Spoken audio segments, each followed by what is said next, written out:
I could spend hours celebrating legendary Daniel Ellsberg and all he has done with his life, but I want to hear from Daniel, so I'll keep it shorter. What is most important is that Daniel has always put peace and truth first, at considerable personal risk. He has dedicated his life to inspiring others to follow his example, and he has lived a life of profound humanism and exceptional moral courage. Daniel is most known for being the Pentagon official who followed his conscience and leaked secret information about the US government lies on the war in Vietnam, the Pentagon Papers. But that was almost 50 years ago. Daniel has not stopped telling the truth, but not just telling the truth, but telling a deeply personal, informed truth from his deep love of justice, peace, humanity, and from his brilliance. Daniel told us 50 years ago, the president lies to you every day, and he has not stopped.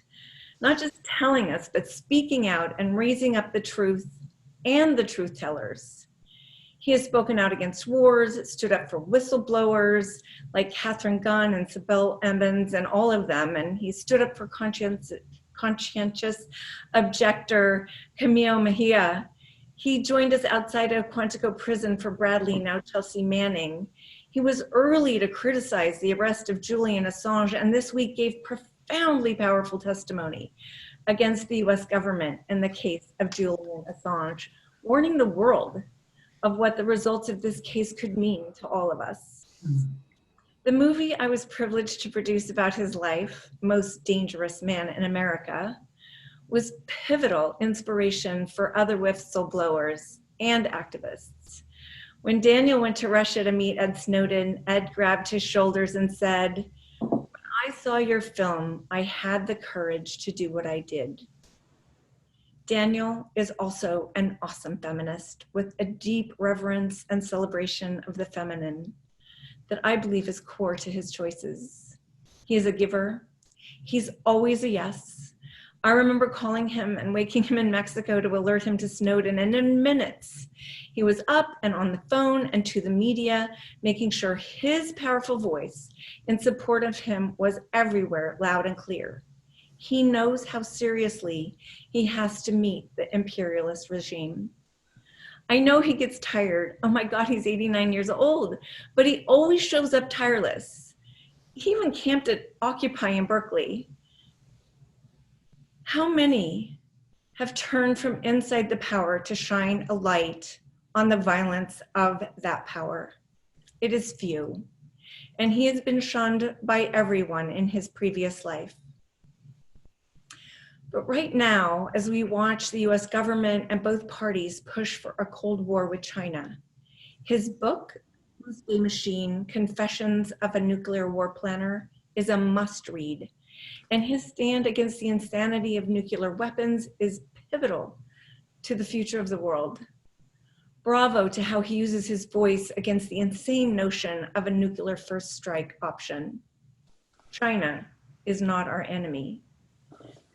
Daniel is our hero, but he has paid prices he chose out of deep values. I could go on, but now it is time to hear from our hero, our inspiration, and this beautiful human being who inspires us daily with his deep heart, his brilliance, his truth, a truth that is always deeply informed. Daniel Ellsberg, I present you with the Tim Carpenter Courage Award for a lifetime achievement in pursuit of peace and justice. Much love. Well, that's the loveliest introduction I think I've ever gotten, Jody. And from you, I appreciate it all the more. I do, after that wonderful, glowing introduction, I am caught by the first time that I've ever been complimented for being a feminist. I know that Patricia was once asked in my hearing by another woman, "Is your husband a feminist?" And she said, "He talks a good game." She was talking about housework. And she's been scrubbing the floor this morning. Also, how about a Democrat? When you come Free, almost Mr. Democrat, had been vice president, and under Nixon, when the Pentagon Papers came out and they didn't yet know who had revealed them, because Patricia and I were spending 13 days eluding the FBI while we put out more copies of the Pentagon Papers so that they couldn't be stopped by the Supreme Court. After all, the Supreme Court was being confronted with a demand of enjoining newspapers, enjoining truth, prior restraint, which actually was one of the issues that led to the War of Independence. And they were determined not to have that. The First Amendment was specifically designed in particular to avoid prior restraint. And here it was happening, and it was a question the Supreme Court was going to have to deal with that. Now, had I given them only to the New York Times, or only to the Times and the Post, the two that were actually brought up in front of the actually, and that's all, and they knew that was all, I believe that Supreme Court, even in 1971, would have ruled about 6-3 against us on the grounds that there was a chance to stop this. And after all, several of the justices complained that they weren't given enough time to look at these 7,000 pages of top secret documents and judge whether the president was justified in saying what he was saying, that this was immediately causing harm, danger to the national security. Both, I was not charged with treason in the end, and there was a reason for that, but the reason was the Constitution. That the crime of treason is defined in the Constitution, the only felony to be defined in the Constitution, so that the sense of it could not be broadened without a constitutional amendment. And it was to be only waging war against the United States or adhering to its enemies. In other words, allied to its enemies, giving them aid and comfort. And the reason it was defined that narrowly, not including sedition or speaking against the head of state, a provision which would have made the head of state a king, essentially, in this country, was that, after all, our country was founded by traitors. Traitors in the eyes of George III, to whom they'd been loyal a few years earlier, every one of them liable to be hanged as a traitor. Several of them were, who signed the Declaration of Independence, actually. And they didn't want that to be as wide as it is, as it was in England.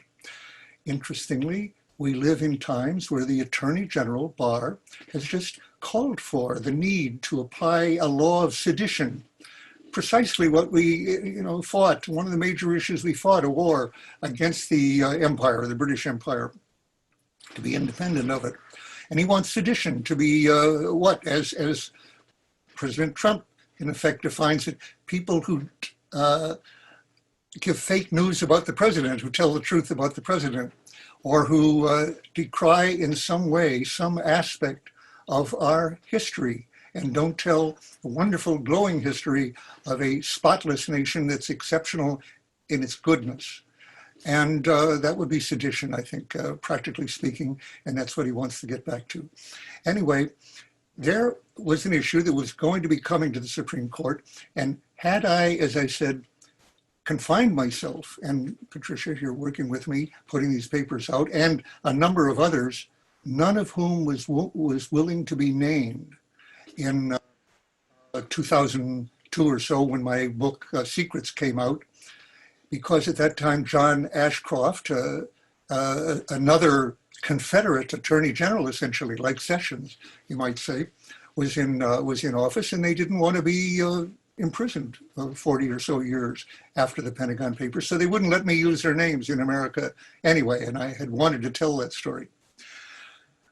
But when the issue got to the Supreme Court, we had given it to almost 17 newspapers. As a matter of fact, I was a fugitive from justice for several days after an arrest call came out for me, since I still had a couple copies left, and I refused to come in until, this was a Friday, until Monday, when I'd gotten the last couple of copies out. given that there were so many copies out, it was obviously futile to try to stop it by an injunction. The issue has again arisen just this week with the president again and Attorney General Barr attempting to enjoin John Bolton from his book, putting out his book through a total review process in their eyes, and claim to have classified information in it. I'm offering myself, by the way, to the Bolton defense team on this issue, because I certainly think he should not face prosecution for putting out truth about his extremely dangerous recommendations to the president while he was in. He's in effect a whistleblower against himself. I would say Trump has made almost no more dangerous action than appointing him ever as National Assistant for Security. And that's one thing that Trump probably agrees with me on. That it was a danger. He said she was so much of a warmonger. That's the only thing I can think of that we agree together on. But the point was that the judge said he couldn't enjoin Bolton because this book was already out to booksellers, to reviewers. It was not too late to call it back. Well, in the case of the Pentagon Papers, one of the prosecuting U.S. attorneys said they couldn't stop it. It was out to too many papers already. He said it was like herding bees. You couldn't get it back.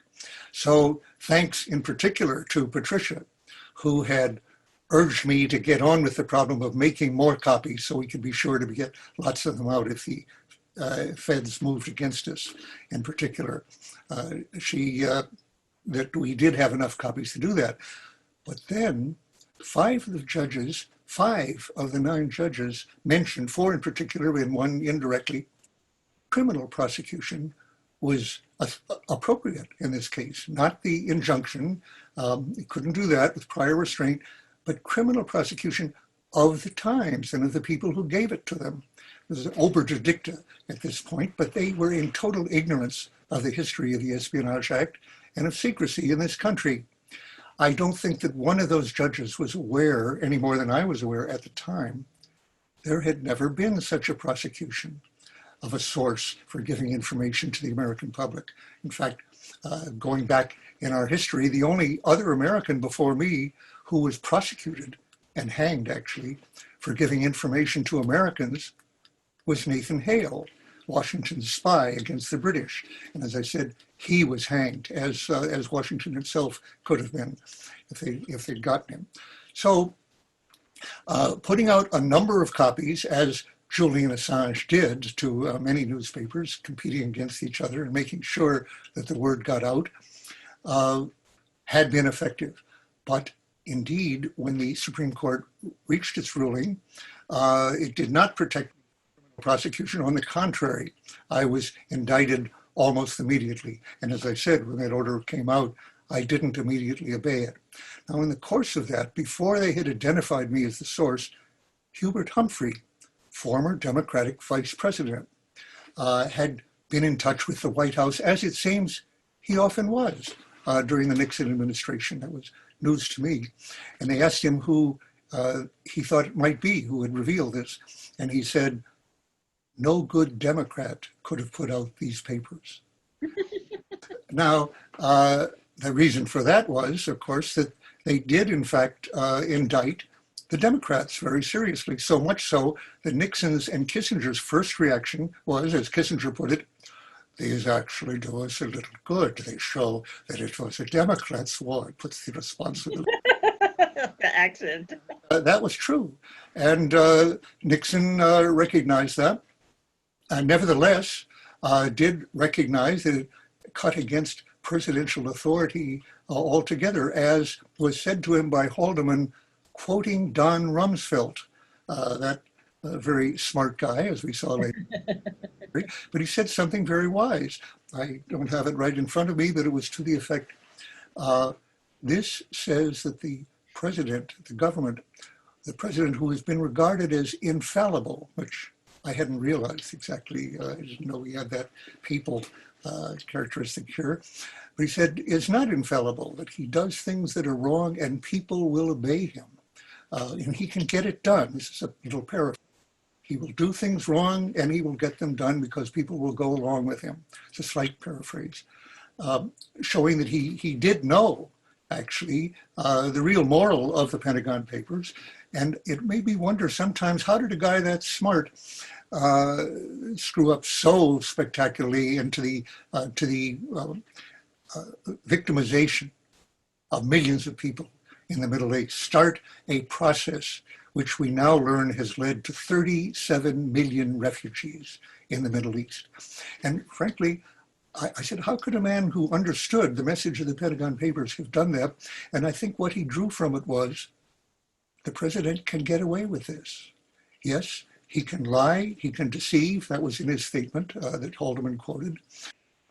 He can lie about it, and his lies will be supported by many people. He won't be contradicted by people who know the truth inside, as we're seeing, of course, almost daily in the last several years, of a president saying not just false things, but things that are blatantly false, almost designed to shove it down our throats, that he can get away with saying anything he wants and create his own reality.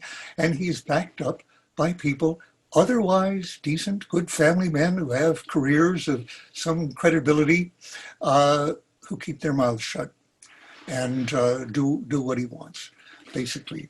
And Rumsfeld understood that for the year, let's say, of since 9/11, the rest of 2001 and all of 2002, he was able to prepare to fight, to attack a country that had not attacked us, as he knew that it had not, and was no threat to us, as a matter of fact. And he could do that in secret, and that people wouldn't tell. We come back to Humphrey. I was incriminating, in effect, the Democrats. So in Humphrey's eyes, I could not be a good Democrat. Well, that was strange when I heard that finally from the tapes, or from the Watergate proceedings, because I had always thought of myself as being a good Democrat. I had never voted for anyone but a Democrat in any office, even though there were a few good Republicans in those days, Mark Hatfield in particular, for example, and others could be named. One could hardly name such a person now, although a few may be tested to save their own honor, not the honor of the Republican Party that's beyond repair. But if Romney and a few others do what has been hinted they might do, and that is block the effort to put in a new Confederate justice, in effect, in the Supreme Court, that's possible. That they may do that, but others will not.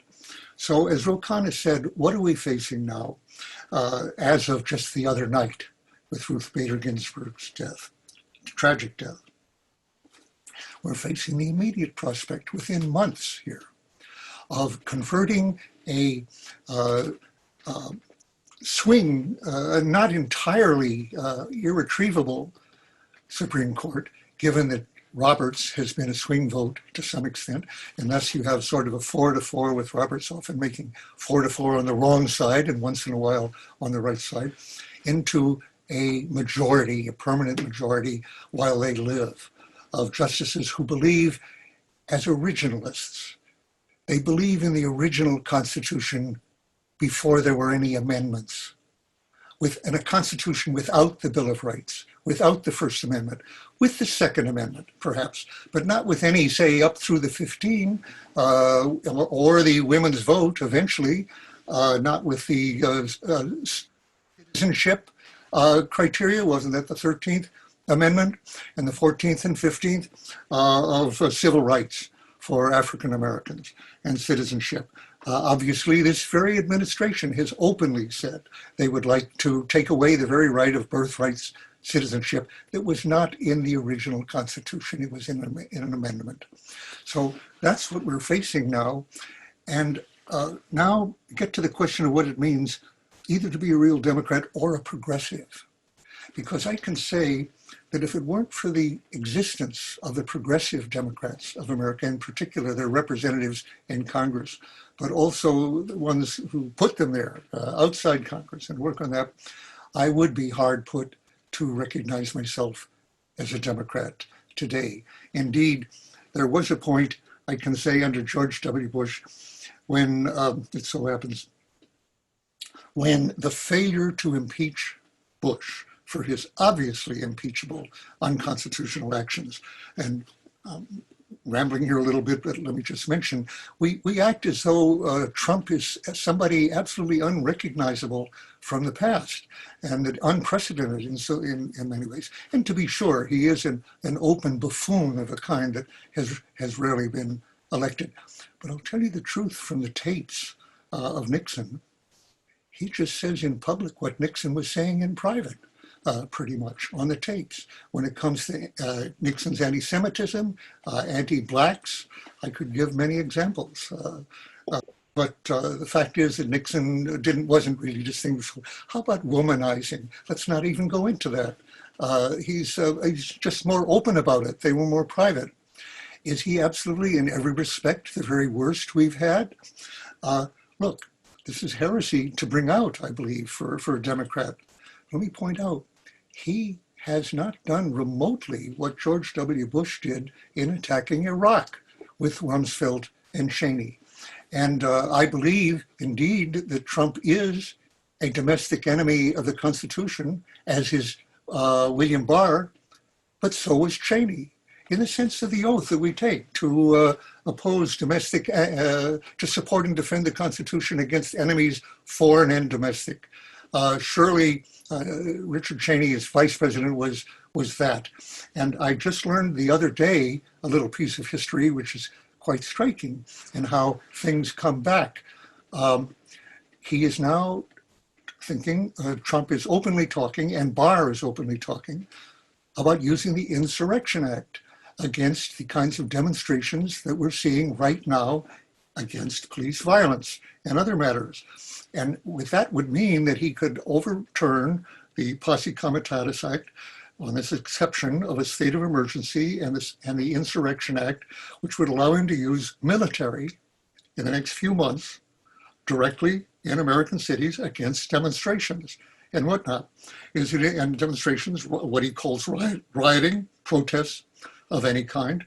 That's what we're facing, not in the election actually, but in a few months ahead of us. And as is the Supreme Court issue ahead of us right now, before the election. And the last time the Insurrection Act was learned, I learned from Jeremy Scahill the other day on Intercept, listening to him, that was under, of all people, George H.W. Bush, the father, whom I don't usually think of as dangerous a figure, despite the Gulf War.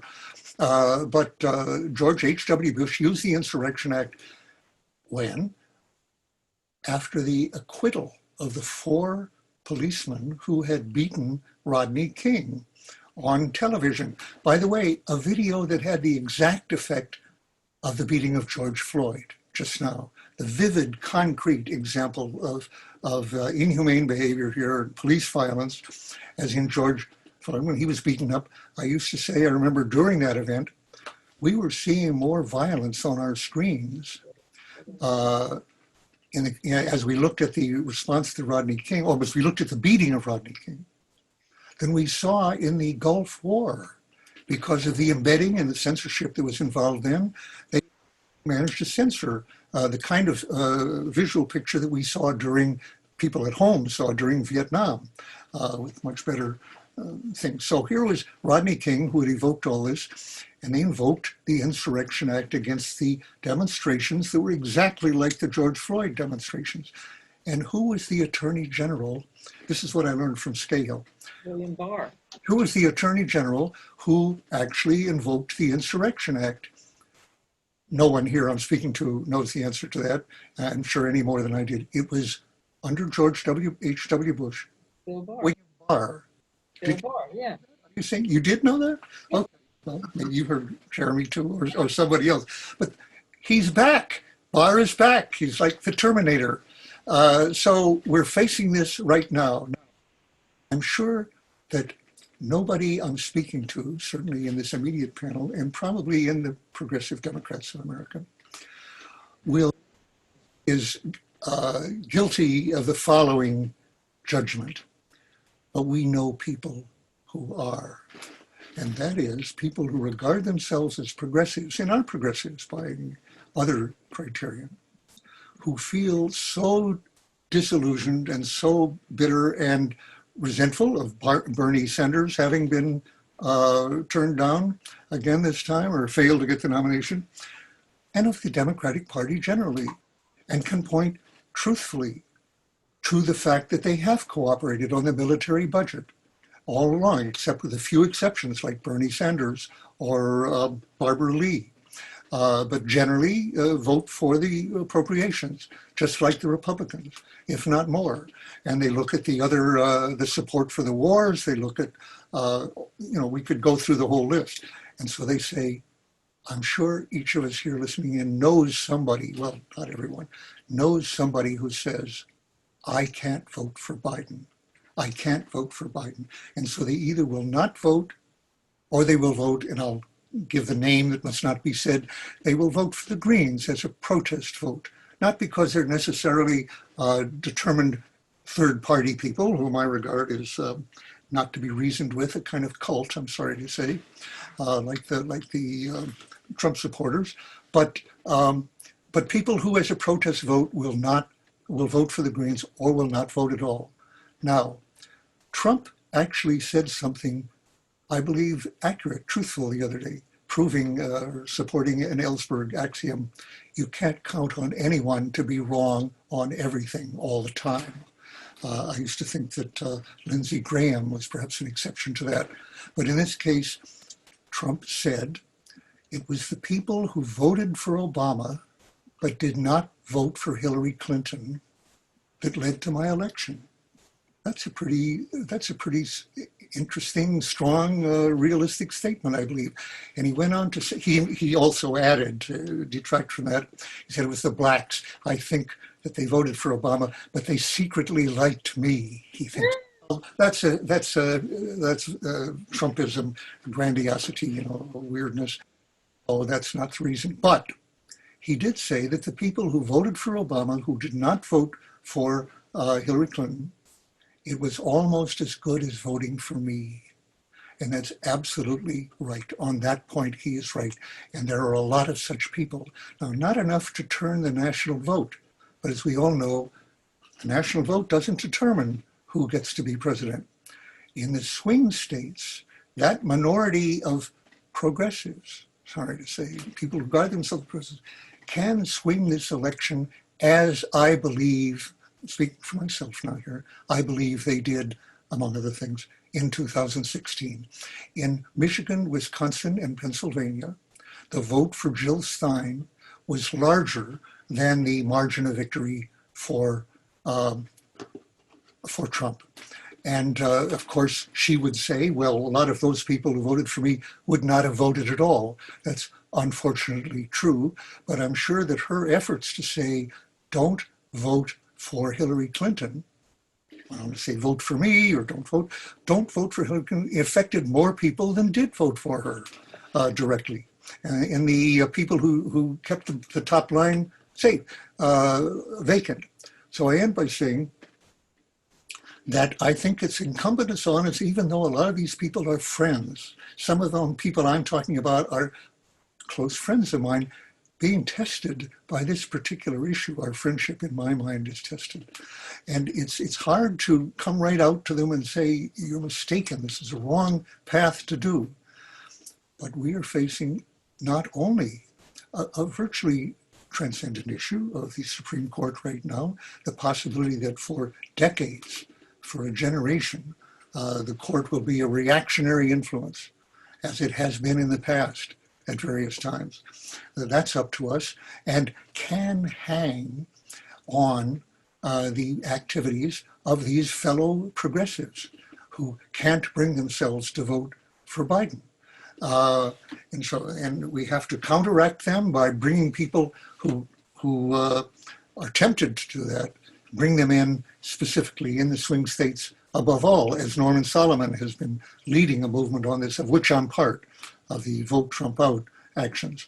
And that means really, challenging people that we're otherwise quite close to. And it's not entirely easy to do.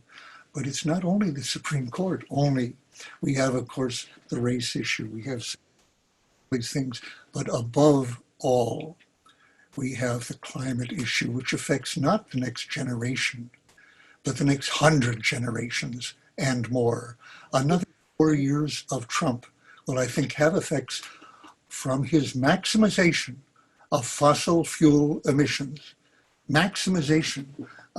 If there's something he could do to increase the emission of carbon dioxide from fossil fuels that he hasn't done, I would like to know what it is. I don't want to suggest it to him, but I don't think there is anything.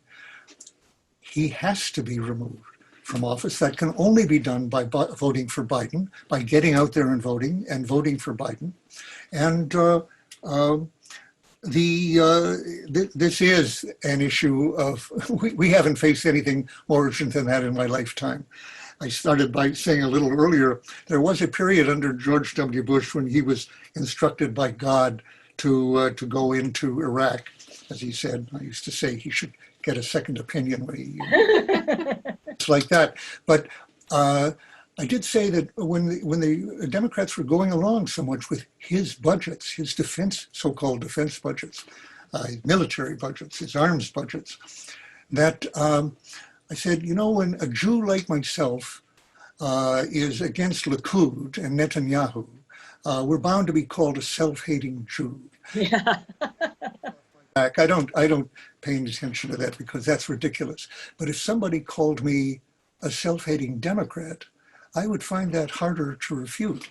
And there came a time when I thought, why do I do this anymore? Why be a so I actually deregistered for the first time in my life as a Democrat and became an independent. And then when Bernie Sanders came along in 2016, I thought that to vote for him, I had to be registered as a Democrat. Not true in California, it turned out. But I re-registered as a Democrat, of course, to vote for Bernie Sanders in the primary. And then in 2020, I not only again voted for Bernie Sanders, but I voted for him in the general election by a write-in in 2016, I meant to say. I voted for him in 2016, and now, of course, in the primary. So all these people who are saying Bernie or nothing, Bernie or bust, are not being responsible, in my mind, as to what needs to be done. We have to bring them along somehow so that I don't have to be a self-hating Democrat. And I'm not, when I see the people, the faces on the screen here that I am speaking of, they can make me proud again to be a Democrat. But something we know is in the world of climate and of the nuclear era, which has not yet been changed by Democratic actions, other than by Adam Smith, has actually said some very good nuclear policies, Bernie Sanders. Unless the Democratic Party is better than it ever has been as a party, unless the progressives become far more a majority in that caucus and not. It's hard to say this without sounding hyperbolic, but the truth is, in terms of climate, the human species will not really survive. Civilization will not survive as that. And then coming much closer, we've got to change on the military budget in the way of Barbara Lee and Ro Khanna and others, and Bernie Sanders, and we've got to change in many other ways, and that can only become by getting more progressives. So the hope that I look forward to is the 2024 election. Alexandria Ocasio-Cortez as as the candidate. I believe she'll be old enough then, and or Ro Khanna. That's what to aim at. But as far as right now, we've got to listen to them and to you people and save the country. Thank you. Thank you. Well, I am just so. Am I muted again?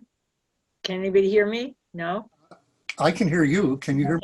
No. All right, not turning yellow. So I just want to say that I am so glad you came, and I'm so glad that we left you till last so that you could just speak for as long as you wanted. We're all hanging on every word you say. I have a couple of things I would like to have you do. First of all, I wrote an article during the last election, saying that Chris Hedges was Putin's, what do they call him, useful idiot. And I would love for you to explain Chris Hedges to me. I do not understand that guy. He's a very scary guy because he's a preacher. And when he speaks to crowds, they're mesmerized. He spoke to 1,000 people at a church in Los Angeles. And he's very scary because he's promoting people not to vote for Biden. He promoted Jill Stein. I paid money to get his book to ask him to support Bernie. And he said Bernie's a sellout and he'll just endorse Hillary and he wouldn't support him. And I'd also like you to just tell us a little bit about what went on at the Assange trial and any insight you can give us about your meeting with Ed Snowden and maybe even a little bit about Reality Winner. Oh my goodness, how much I can, how much time do you have in mind here? Well, we're all here. People are joining right now. People are logging in. I mean, we don't get to hear from you intimate of a setting that often. We see you on Democracy Now, but we don't, So. First, I don't want to focus really so much on Chris Hedges, who is a brilliant writer and analyst, physically courageous and morally courageous. And he gave me one of the happiest days of my life when a district court ruled that the case of Chris Hedges versus the U.S., it was Chris Hedges and Daniel Ellsberg against the U.S. on the Defense Authorization Act, actually won. That she ruled against that act. I never thought I'd see the day when the Daniel Ellsberg against the USA actually succeeded in a district court. So he's done wonderful things. He is one of a number of people that I could name and won't, but names known to all of us, and rightly so, righteously so, who believe in a third party. And the problem, who are dedicated third parties, because of the definite ills of the Democratic Party, in which I yield to no one in left criticisms of the Democratic Party. The fact is that I agree with even the vehemence of the criticism. But they are absolutely, first of all, ignorant of and ignoring, in any case, the fact that we are a two-party country, and I'm not aware that one of them has followed my advice, which I'll repeat again, to look up on Wikipedia, or on the web, I should say, the question, what does it mean to be a two-party country? Is the US a two-party country? Why is it a two-party country? Any of those formulations. And they will come across something that I found almost nobody seems to know, called Duverges Law. And some of you may know that, but my experience not. Look up Duverges Law. And the point of that is by a French political scientist for a long time. And it doesn't apply totally across the world in all elections. It applies very well to the United States. That a political system of voting in which there is single-member constituencies, single-member districts, with winner take all, first past the post. In other words, a plurality winner is the single representative of that district. Such a system leads to two parties, to the dominance of two parties, and almost the impossibility of a third party gaining any power. As I say, I think people aren't aware of that. They're ignorant of it, but they don't inform themselves. They say, well, we're two parties because the two have so much money. They have the media on their side. They keep people out of debates, all of which is true. But the reason there hasn't been a third party victory since 1860, when the Whigs split, basically, and the Democrats split, as a matter of fact, and Lincoln was able to get elected with a plurality, but not with a majority of the vote. Since then, no third party has come close, and isn't going to either with this voting system. Now, there are arguments for and against actually changing that voting system, and it can be done, as in most other countries in the world, to allow a multi-party system, which has advantages and disadvantages. In a multi-party system in this country, you will have a more or less openly Nazi party with a different name, and you will have a variety of weird parties, and you'll have presidents winning perhaps with 20% or 26% of the vote of the majority and so on. There are also advantages to having a multi-party system, but we don't have it. And to argue as Chris Hedges is one of many who argues as if we already had a system and it was worthwhile doing it. And of course, the reason in our system is that in our system, voting for a third party either has no effect because it's too small, like there probably is I don't know if there's a flat earth party, but there definitely are things like that in effect. The Republican Party. What? The Republican Party. No, the Republican Party, yes, is like a flat earth party, yes, exactly so.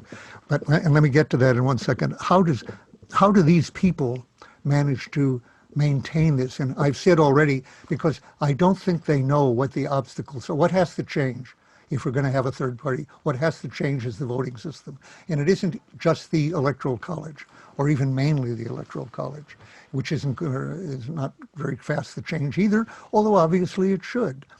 But anyway, so they ignore that. But second, they're able, I find, to be in denial like everybody.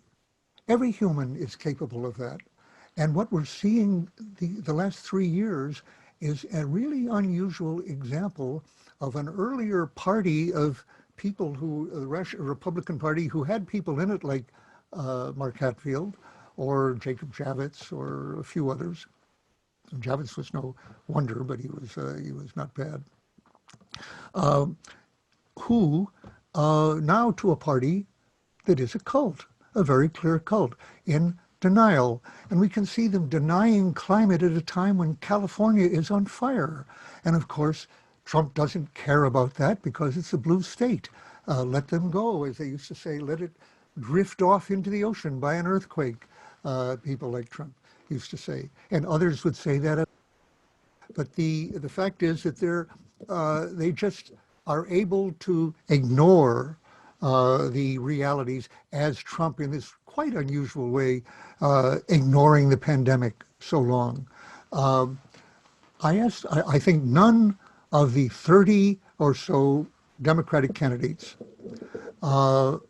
any one of them would have been better than Trump, but in the last election, I don't think any one of them. But I ask myself, what about the Republicans? They're pretty bad generally, but would they have acted exactly the same on this pandemic? In that respect, he is unusual, but he's got the whole party with him on climate. That can occur on the left. And now I'll say something that will enrage very probably some people listening to this. And that is, I have yet to meet I will use this name. I have yet to meet somebody who voted in a swing state for Ralph Nader in 2000 who regrets that and who feels it was wrong. How about somebody who voted for Jill Stein in Michigan, Wisconsin, and Pennsylvania? Has one of them admitted that was a mistake, that was a misuse of my opportunity to affect this situation? How about all of them who said, there's no difference? And that started with Ralph Nader, Tweedledum and Tweedledee, no difference. Now, there isn't as much difference as they say. There isn't as much difference as there should be or needs to be. But to say that there's no difference is like crazy. And yet they're prepared to say that, and so what I'm saying is at 89, I can now say there is a human capability of denying just about any reality if it seems necessary, to be part of a group, to be a member, to be not ostracized. I won't go into it, but religions are an interesting example of this. But it's not only that intelligence can reside in the same head with stupidity, which is one of my axioms, as any wife knows, I used to say, in a sexist way, but it can reside with craziness, and does. And something even worse than that, craziness. To say no difference, doesn't matter who wins. Actually, I will name him. Ted Rall actually wrote an article, a third-party person, who said there's really no difference between Democrat-appointed Supreme Court judges and Republican Supreme Court judges. Now, Ted Rall is a very smart person, and says a number of very good, realistic things. That's crazy. And if he believes it. So it's not just that I say the left and so the regressives are as capable of denial and of stupidity and craziness as any other humans. And I don't accept myself there at all. And of course, my books are about half of my life being spent dedicated to not only crazy, but extremely dangerous causes. And the nuclear arms race and Vietnam, a horror. In fact, when I mention that, or Iraq, this is a very unhappy thing I'm about to say. I think any human is capable, at least indirectly, by denial, by passivity, of participating in evil, in blinding themselves to actually the implementation of evil policies like slavery. Were these Southerners who fought to preserve slavery all inhumane moral monsters, the people who fought for that? That's silly. That's ridiculous. They, they were like everybody else, except in this aspect in which they'd grown up in an evil system, particularly. Are they the only people capable of fighting in an unjust cause? How about everybody who fought in Vietnam or Iraq or all the other wars that are going on? The fact is, what we've done in the Middle East is evil. And people who deny that are human. They're as American as anybody else. And that's something we have to recognize about our country. We are members of the human species.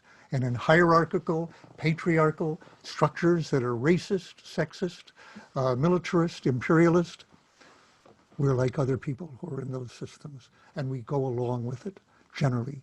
So you're talking in when you talk about Ro Khanna, when you talk about the others, we're talking about people who fight against the tide of those tendencies in their own country, and they will not be thanked for it.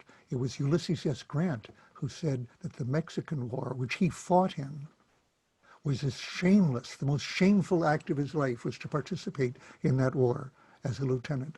It's in his autobiography, it's on the web. Look up that part, it's very interesting, because he said that was as wicked a war of aggrandizement as any of the European monarchies. And he was ashamed that he had not been willing to oppose it and to be part of it. And then later he said it led directly to the Civil War. It was of course a war to expand slavery, basically. And we are facing a conflict in our country right now with Americans who share the values of the Confederacy. And I don't know whether they think that slavery should be back, although we have an attorney general who analogized mask wearing to slavery. But in terms of Jim Crow, I have no doubt they want to return to it. They would want to return to it. I'm sure that was true of Sessions, for example, when I called him a Confederate attorney general. I'd like to bring back, he's not the only one. I have to assume that Barr is somewhat like that, and Trump for that matter. So it's not that, that's part of our country. That is who we are. When Obama said that's not who we are when it comes to torture and this and that, that was mistaken. That is who we are in terms of a lot of us and what we do and what we go along with and what he went along with. Chelsea Manning revealed through Assange that going into the Obama regime, coming from the George W. Bush regime, we were turning people over to be tortured by Iraqis, which is as criminal as torturing them ourselves. And that went right to the White House in Obama. He was still doing it, which I think has a lot to do with the pursuit of Assange to this day, that it wasn't just history like the Pentagon Papers, but it applied to the incumbent president. So you asked, how can they be like this? They're human. All these people, we're criticizing.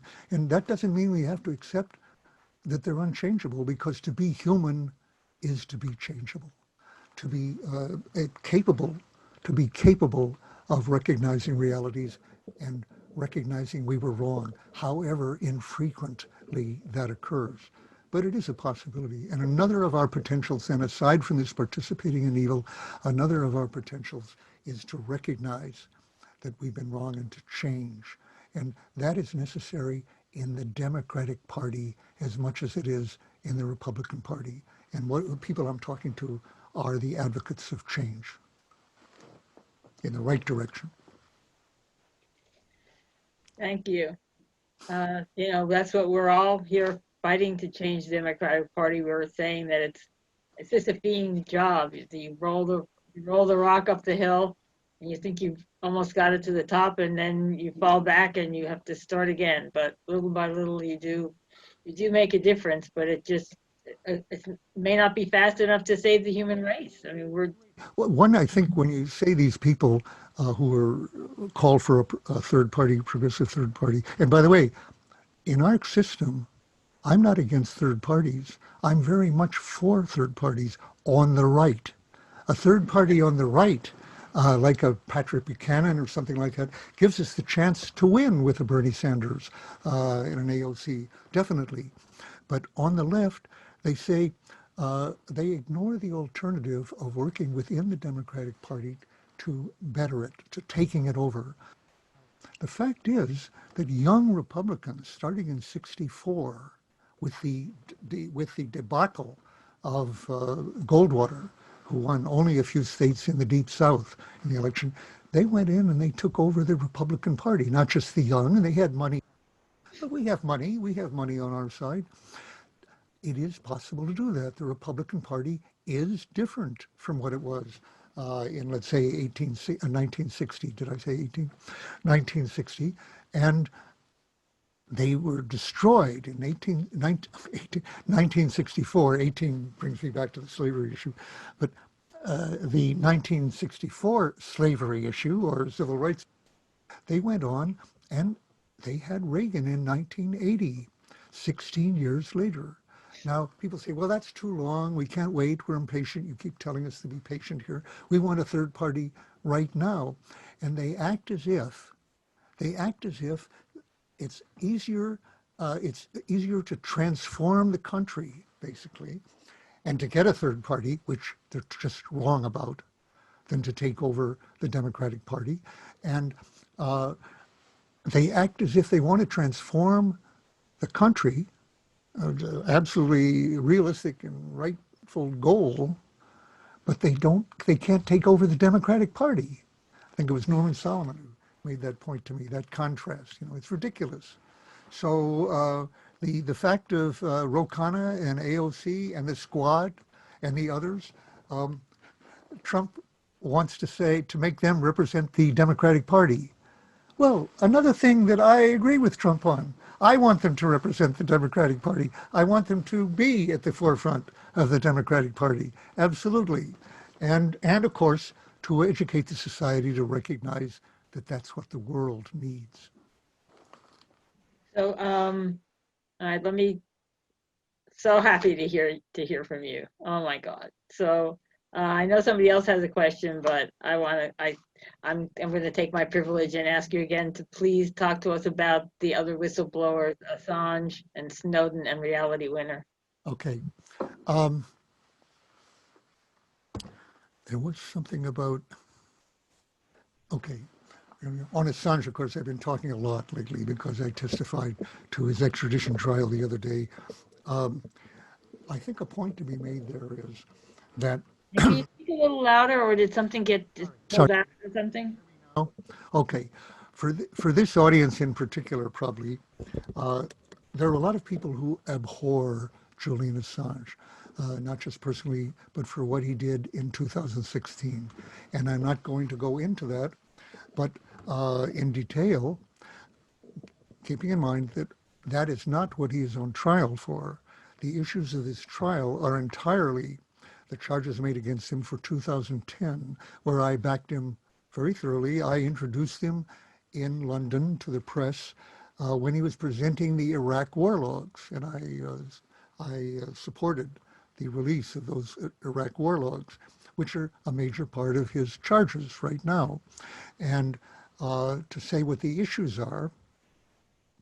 They're very profound for the U.S. because he is being charged as a journalist under the Espionage Act, which no previous president has done. My criminal trial as a source was unprecedented. I was the first person to face the charges that Julian Assange is now facing, among others of his.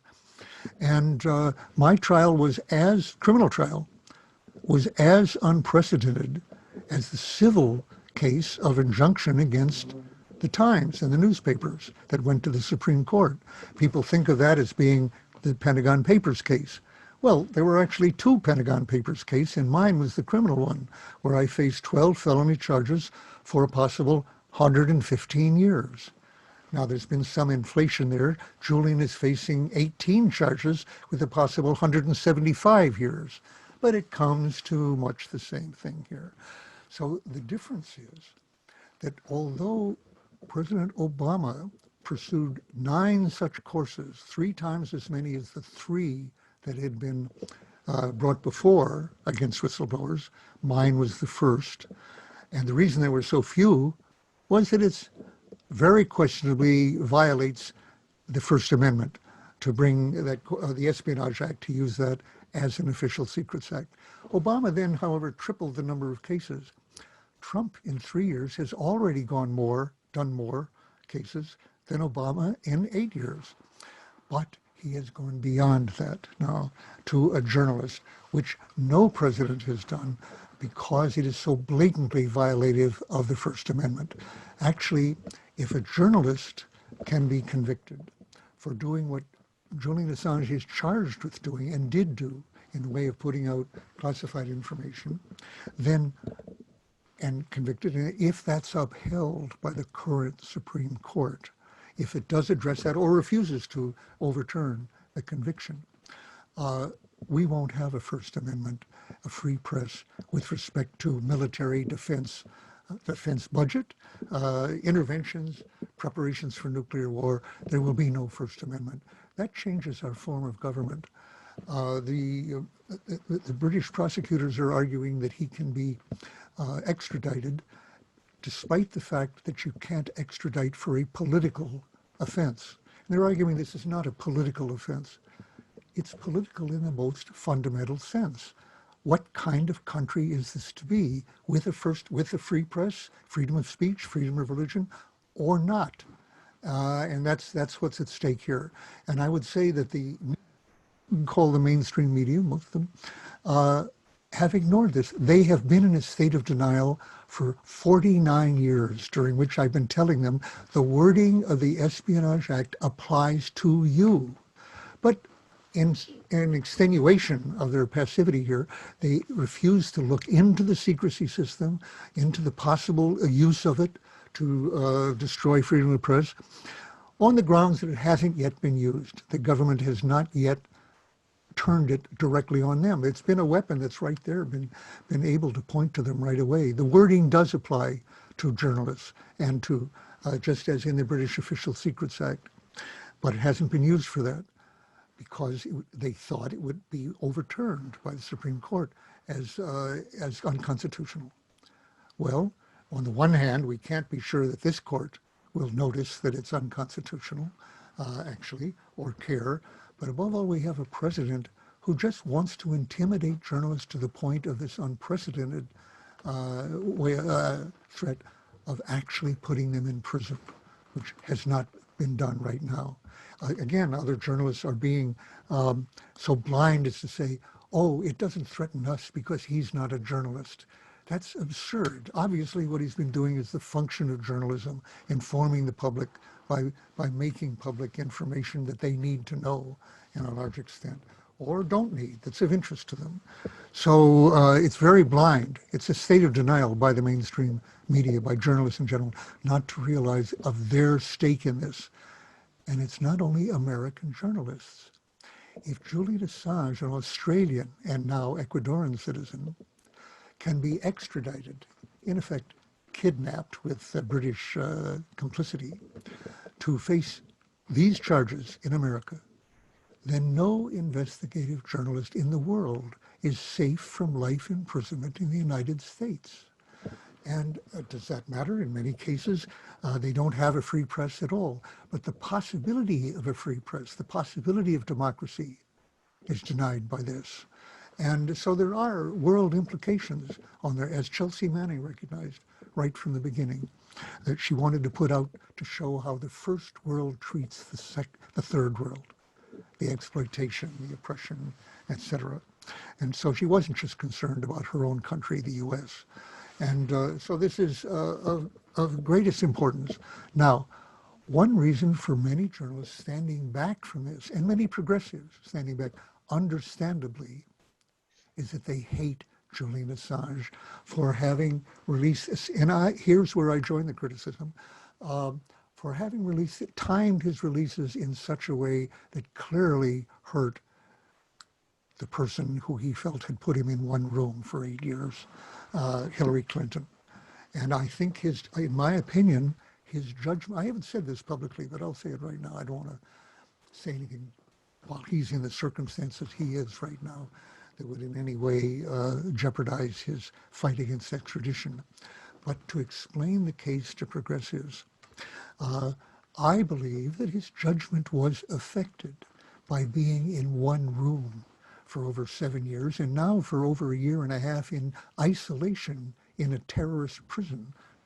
I don't think that's been good for his judgment as a responsibility in this year.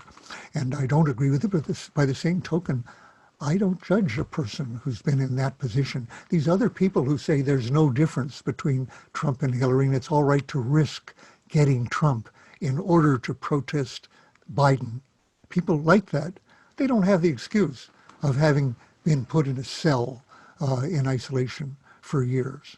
So it's understandable that they very much deplore the effect that his releases did in 2016, as I do.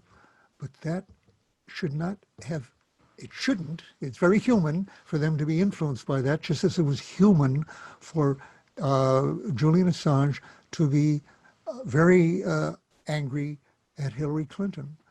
But to recognize that the issue, that it is not right to say, as he brought himself to say in 2015, that it might be just as good for the progressive movement for Trump to be in.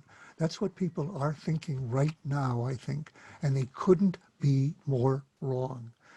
If it was good, if worse is better, if it's good to have a Trump in for the movement, then what about the 8 years of George W. Bush? Did that grow a progressive movement?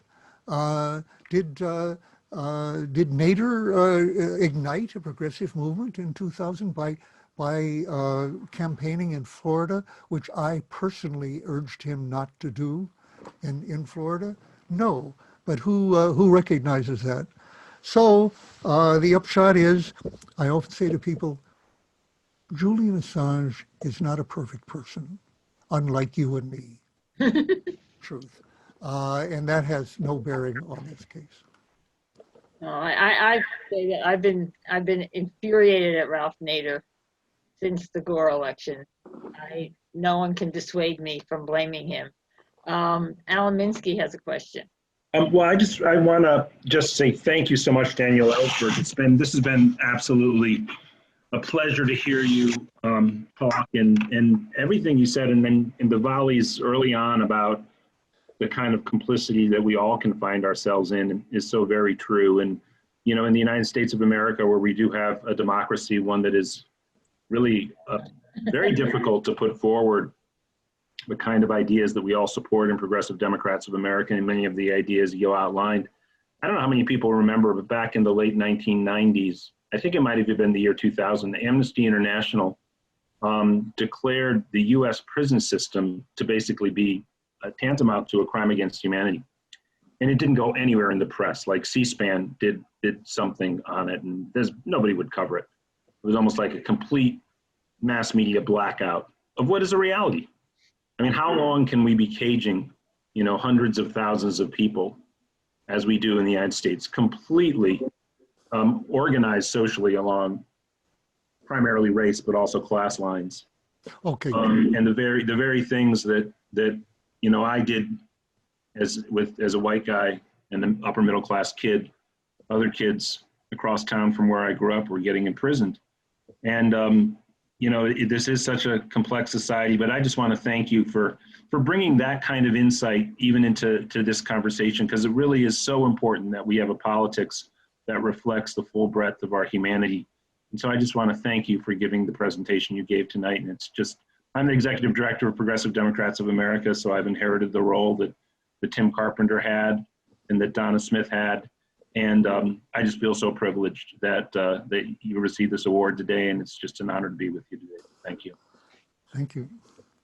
Should I don't know, we maybe use up our time, but would you like me to comment on that issue raised or not, or have we used Oh, no, no need. I do know also that it is late for some people, and I think actually the people who are, some of our technicians are going to have to, we're going to have to wrap this up soon, but no, just wanted to say that, and thank you so much. And I know other people want to say something, so we should jump over to them quickly, and thank you again, sir. Do you think, Dan, can you hear me?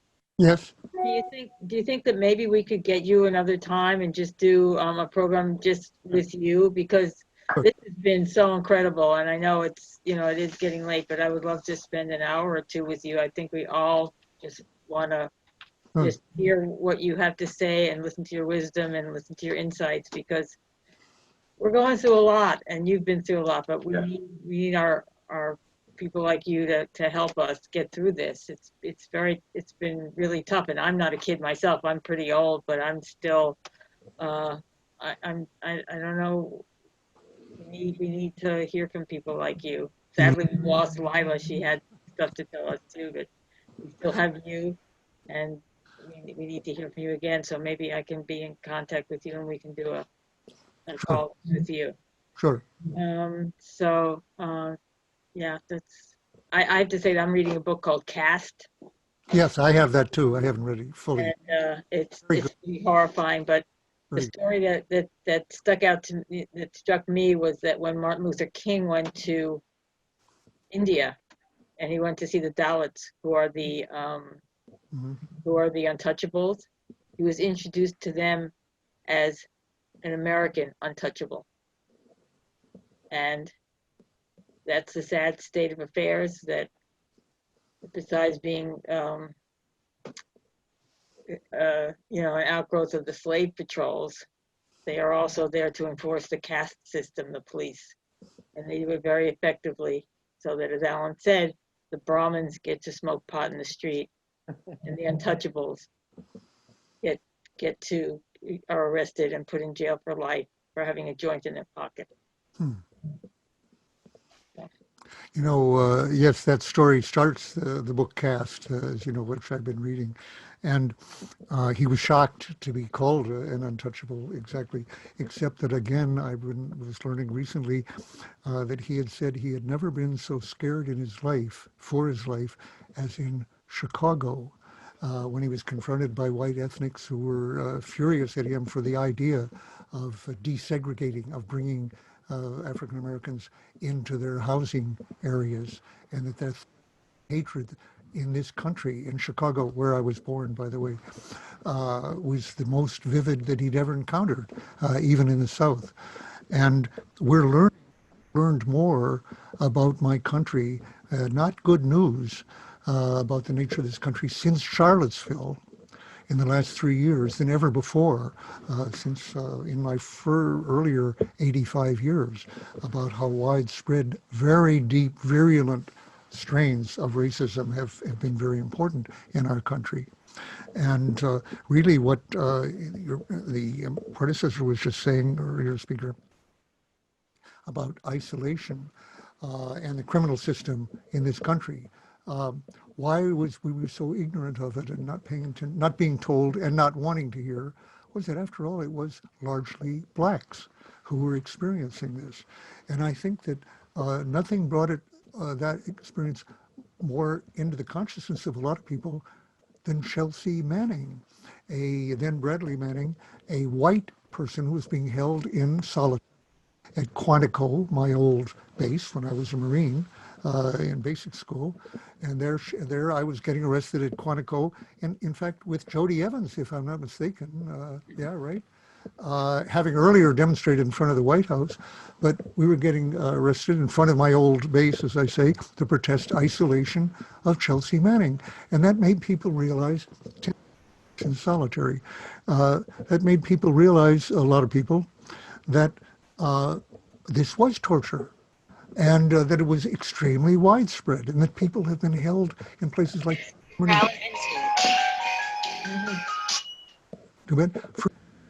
in solitary. And this statement that, you know, our prison system is a crime against humanity. Well, only ours? Well, it can't be that we're the worst. On the other hand, when it comes to proportions of people in jail, it turns out that we are at, near the very top, along with China, I think, but possibly even more than China in proportion to the population, I'm not sure. And in these conditions, here's what it comes down to. The notion that we have to recognize the breadth of, it's easy to ignore now. Okay. You with me? Got feedback, or are we okay? No, I was just getting a call. I'll tell you what, though, Hannah has a question, and I think that maybe people are calling me, the people, Alan and Mike, so maybe they're ready to wrap it up, but I could talk to you for the rest of the night. But Hannah, you have a question? Yes, thank you, Dorothy. Can you all hear me? Yes. Okay, great. Thank you, Daniel, for your courage and being a part of this dialogue, which is very critical and important. Much of what you said about the Middle East and the refugee crisis caused by the flawed US policies and within the region really resonates with me, because I myself, as an Iranian woman, am a child of war. And I come from a country which is a byproduct of not only the revolution planned by the CIA, but a catastrophic war, and now under horrific sanctions. And strangely, I had dinner with my family members last night, and their advice is for us to all go back to Iran if Trump is reelected, which is a conversation I never thought I would have with you know, my Iranian family. And in conversing with my people, with people of that region, with the Palestinians, Libyans, people from Yemen, and just within the Middle Eastern community, I'm having a really hard time painting a picture of how horrific Trump would be for the next 4 years if they don't vote. And I have a hard time selling the Biden-Harris presidency and campaign to them. If you were in my shoes as someone who comes from a very devastated region of the world, where Democrats and Republicans have had their hand in benefiting from the wars that they have led, and from what it looks like, Harris voted down on Sanders' proposal to cut the military budget of $740 billion plus, you know, by 10%. She voted down on that, and now she is supposed to be our vice president. If you were in my shoes, what would your message be to the Middle Eastern community who are impacted by the Republicans and the Democrats alike with this year's election? I'm having a really hard time. So if you could share your ideas with me. Okay. We do have a chance to vote out Donald Trump, obviously. And here's the situation. We all know I here at in 89 have to confront the fact that I am a citizen of a country that may re-elect Donald Trump. That's the nature of this country right now. We all know he has a chance. But he's far from certain. We have a chance to remove him. Now, I have been focused on the danger of a war with Iran in the next 4 months, very much so, even more urgently than I have been since 2006, when, yes, it was 2006, when my friend Cy Hirsch and some others, Philip Giraldi and others, said that there were plans under Cheney to attack Iran with nuclear weapons. And even the Joint Chiefs were opposing that. And I think I don't know this, I suspect they leaked the information because they actually opposed it. And that kept it from happening right then. Bush actually overruled Cheney on that. That was a case, I think, where a leak had enormous effect in bringing out, because the idea of a nuclear war against Iran repelled so many people, even our military. But Trump is obviously recognizable as somebody who's been focused on that. And when he brought Bolton in as National Security Assistant, he was bringing somebody who's been proposing war against Iran for years before that. And shows in his book, I think, I haven't fully read the book, but looking through it, it looks to me like he's exposing the fact that he was recommending that and wants it right now. That would be a catastrophe greater than Iraq or Vietnam altogether. And I've been, as I say, since 2006, no contingency has been higher in my mind than avoiding war with Iran, even though it wouldn't be in the first instance a nuclear war. It's against a non-nuclear country. But that did not exclude that we would use nuclear weapons against their underground nuclear facilities, and on that excuse, and even more broadly, as Cheney proposed. So it could well be a nuclear war on the U.S. side, catastrophic. Now, in fact, Bolton was, although he scuttled the North Korea Trump diplomacy, which was in effect actually potentially one of the best aspects, not because of Trump's absurd talk about a love affair with Kim Jong-il, but the fact that he was allowing the two Koreas to talk together toward peace. That was good. Bolton didn't like that, and he actually did manage to scuttle it. But he didn't go all out to prevent that peace process, because reporters said, Trump said, you'll have Iran. Or at least he was playing for Iran. He preferred war with Iran, which is non-nuclear, to war with North Korea. Although his wanting war with North Korea is as close to insanity as a human can get. It's not close. It is insane. And with that nuclear power and what would happen. But Iran equally so.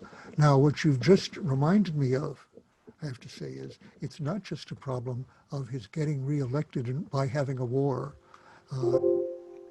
She may well, this may come about, but you've reminded me, 4 more years of Trump, I believe he's into war with Iran, catastrophic effect. So everything depends on that. I'll say one thing to Iran.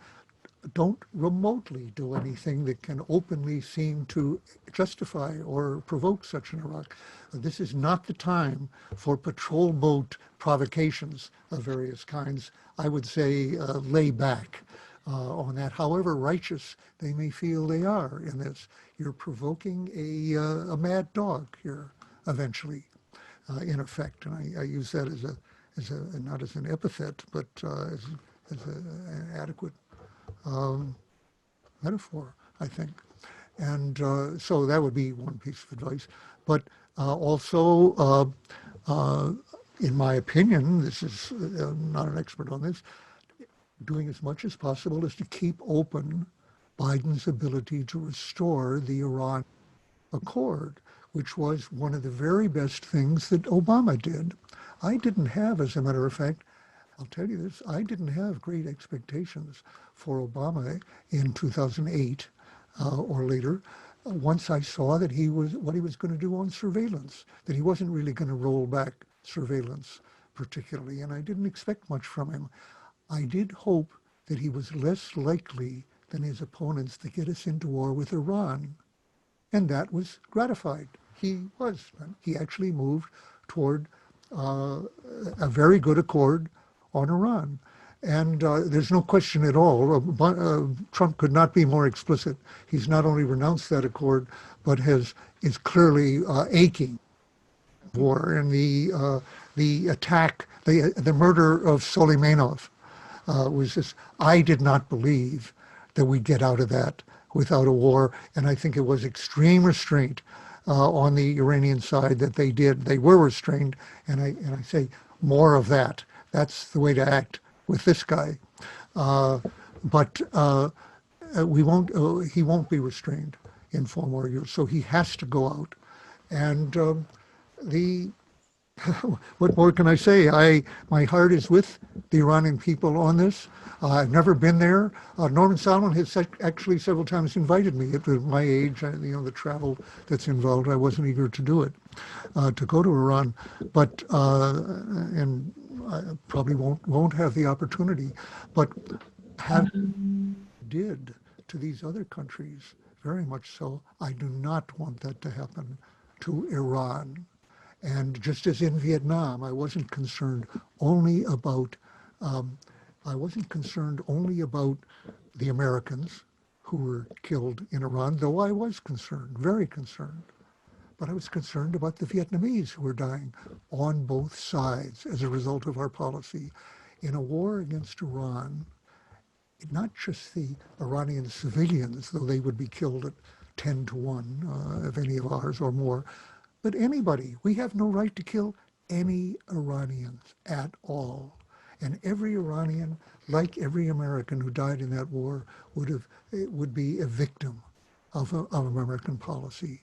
And so it deserves, on a foreign policy basis, the highest concern. And by the way, one of the best things that we've seen from progressives in Congress was Bernie Sanders' effective getting a vote, a majority in both the House and the Senate, with help of, obviously with senators who did that, against our support for Saudi Arabia in Yemen. We are participating in war crimes, in crimes against humanity right now. And the Congress actually voted to cut off the money for that, as they did in Vietnam. I'm not sure there's anything in between where this extraordinary aspect of a legislature cutting off money for an ongoing war occurred. But the president vetoed that. This president vetoed that.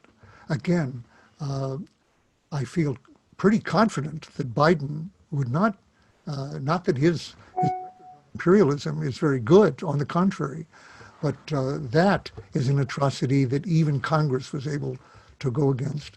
And that's why we have to change Congress, and not only Trump, but the Senate in this direction. So Daniel, just to say, if you ever go to Iran with Norman, my mother lives there, and you're always welcome. We'll host you for days, and I'll personally give you a tour of Tehran. So thank you so much. Thank you. Okay, well, it's after 6 o'clock, and I guess we were supposed to end at 5, so I guess we'll have to call it a day. Can I say one thing, Dorothy? What? Thank you for Dan. Thank you. I was going to thank Daniel Ellsberg. 40 years since you and I were arrested at the Pentagon. At the Pentagon. That was an interesting one. What year? Let's see. 1980, you, Ben Spock, Dan Berrigan, Yeah. Dana Styron, and I were all arrested together at the Pentagon. It was a wonderful moment. And Sorry to have to ask, but what's your name again? Harvey Wasserman. Oh, Harvey. Okay, great. Sure. I'm sorry. And Good. I want to invite you finally, just real quickly, for a separate dialogue and a Zoom call with you and Norman and Jeff and everybody else on what actually happened in 2000. It was not Ralph Nader, it was Jeb Bush. And the same in 2016. We have to deal with election theft, and that hatchet has to be buried, or we're gonna be divided again. So I'd like to have a peace summit between the Greens and everybody else to deal with election theft and the realities of how these elections have been taken away. It was not Ralph Nader, and it was not Jill Stein. It was the people who manipulated the elections, and they're going to do it again if we aren't unified. But Dan, you're wonderful. Thank you. Dorothy, this has been a magnificent event. I'm so honored to have been here. Thank you. Thank you, Harvey. You're a true hero of the movement. No question here. And the work against nuclear energy and nuclear weapons all through the years has been marvelous. Thank you. No, well, we're gonna have to cut it off. This has been an incredible, Dorothy. incredible event. I'm kind of speechless. So I think we can all go home. We have a lot to think about and a lot to do.